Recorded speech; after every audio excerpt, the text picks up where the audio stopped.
Il va s'agir d'un roulé de veau farci aux champignons, accompagné de croquettes de pommes de terre et évidemment une sauce, et ce sera une sauce tartare.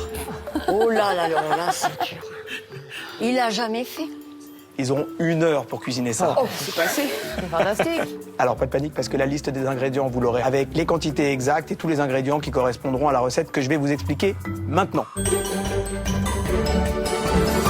Pour le roulé de veau farci aux champignons, on va d'abord émincer les champignons, les oignons, les échalotes et le persil plat.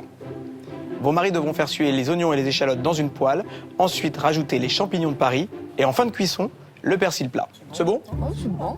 Ils s'attaqueront ensuite à l'escalope de veau. Ils devront l'aplatir avec une batte de façon à la rendre fine. Il faudrait qu'ils la rendent le plus fine possible parce qu'à la cuisson, vous allez gagner du temps. Ensuite, ils devront étaler la farce sur 1/3 de l'escalope de veau, râper du parmesan dessus. Enfin, rouler cette escalope de veau et la ficeler. Je vais vous montrer comment on va la ficeler. C'est relativement simple. On y va. Hop, un premier nœud et puis un second nœud pour bien le tenir. Très bien. Ensuite, ils devront le colorer, c'est-à-dire le passer à la poêle avant de les enfourner à 160 degrés pendant 10 minutes. Jusqu'ici, tout va bien. Si on explique bien, ça va bien. Oui.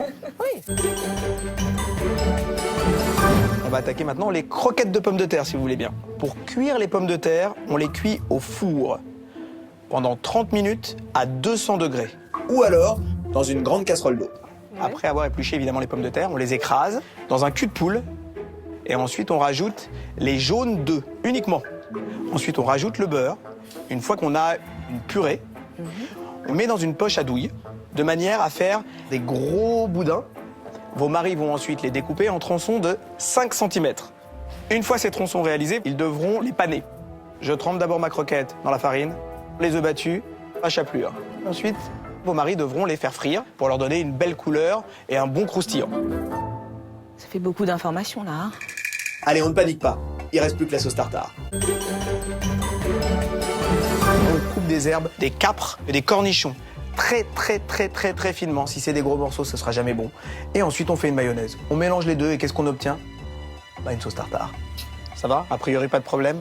La sauce tartare, ça va être de l'huile, ça va jamais monter, ça va être... Mais bon. Ne partez pas défaitiste, Non, Jeanne. non. Au bout d'1 heure, tout ce que je vous ai expliqué devra ressembler à ça. Ah, c'est mignon. Oh là là. On va essayer. Ouais, ça va être chaud, hein. Je vous laisse donc repartir dans vos cabines où il y aura les micros pour communiquer avec vos maris. Bonne chance. Merci. Merci, chef. À tout à l'heure.